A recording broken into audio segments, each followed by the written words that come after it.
మన లైఫ్లోకి చాలామంది వస్తుంటారు, వెళ్ళిపోతుంటారు. వాళ్ళలో ఎవరిని హోల్డ్ చేయాలి, ఎవరిని లైట్ తీసుకోవాలి, ఇవే మనం తెలుసుకోవాలి. కొంతమంది నేను ఎక్కిరిస్తారు, గుడి అనుకుని ఆఫీస్కి వచ్చినట్టు ఉందిరా పాప. కొంతమంది నేను తిడతారు. Okay, do one thing. Give me your house address. I'll come and teach you everything now. కొంతమంది నేను నమ్మిస్తారు, నవ్విస్తారు, ఆ తర్వాత మోసం చేస్తారు. కొంతమంది నేను తిట్టినా కొట్టినా ప్రేమిస్తారు, చచ్చేంతలా ప్రేమిస్తారు.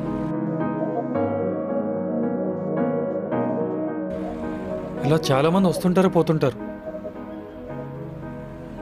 కానీ వాళ్ళని ఎలా రిసీవ్ చేసుకోవాలి, ఎవరిని యాక్సెప్ట్ చేయాలి, ఎవరిని అవాయిడ్ చేయాలి, అవే మన డెసిషన్స్.